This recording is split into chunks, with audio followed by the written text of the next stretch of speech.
Not the news you click play for, but stay with me. If you've ever propped up your phone so a colorful musical baby show could play while you grabbed 5 minutes to eat lunch standing at the counter, you are not alone, and you are not doing anything wrong.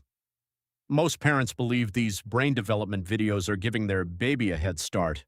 Bright colors, catchy songs, the word educational, right there in the title. It feels like a small gift you're handing your child. Here's the surprising part. Some of the most watched infant brain shows have been shown in real research to do the opposite of what they promise. Dr. Dimitri Christakis, a pediatric researcher at the University of Washington, has spent years studying what happens inside a baby's brain during and after screen exposure. And what his team found surprised even people in the field. Babies under 2 don't process fast-cut, high-stimulation video the way a toddler or a preschooler does. Their brains are wired for something slower, something more human. This matters because the first 2 years are when your baby's brain is building the actual wiring for attention, language, and connection. What fills those early hours doesn't just entertain, it shapes. And once you understand what the research actually shows, you'll never look at screen time the same way again, not with guilt, with clarity. 1. Researchers at the University of Washington found that every hour of infant-directed video watched before age 2 was linked to a measurable delay in vocabulary development later on. Dr. Christakis' team tracked this across hundreds of families, and the pattern held. Picture a 1-year-old sitting inches from a screen, eyes wide, completely still.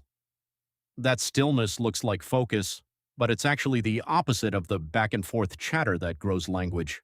Real words grow through real faces, not screens.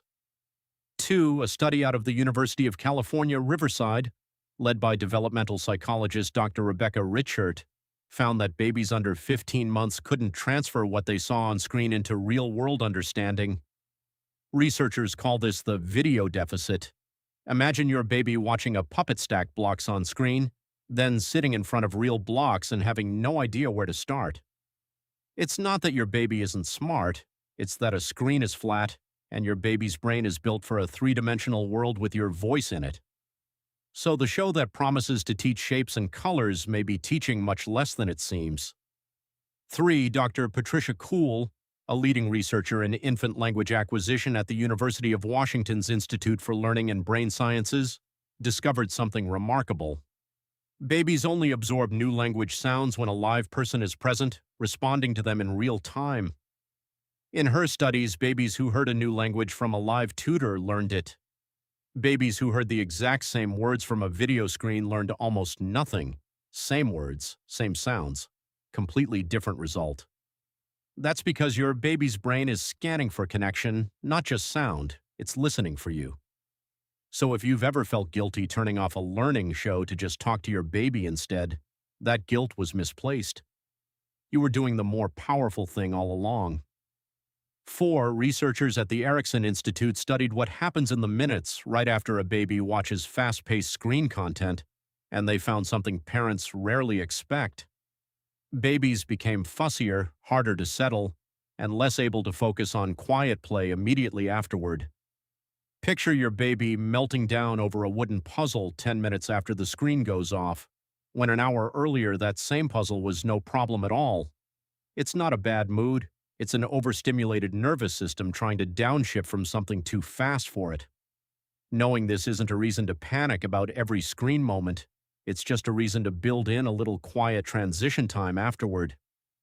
5. A landmark study led by Dr. Christakis found that background television, even when a baby wasn't directly watching it, reduced the quality and quantity of parent-child interaction in the room.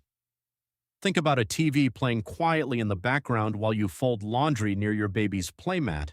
You're right there. But research shows adults speak fewer words and respond less often to their baby when a screen is on, even in the background, without anyone noticing it happening. Your presence is powerful.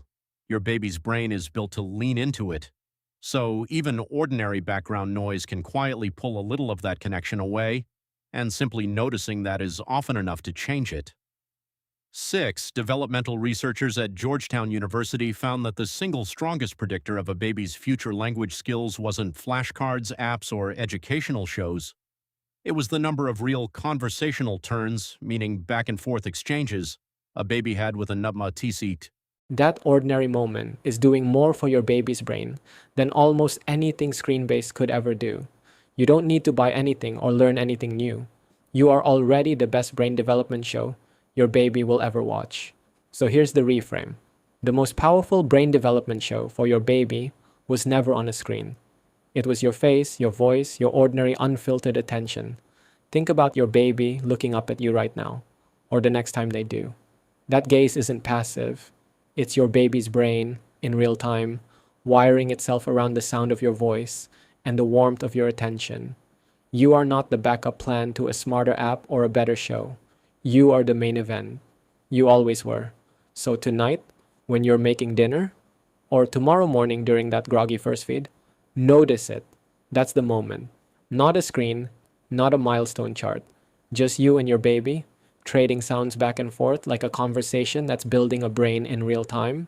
If this shifted how you think about screen time even a little, stick around. This channel is all about turning research like this into real doable moments for your family, and I'd love for you to be part of that.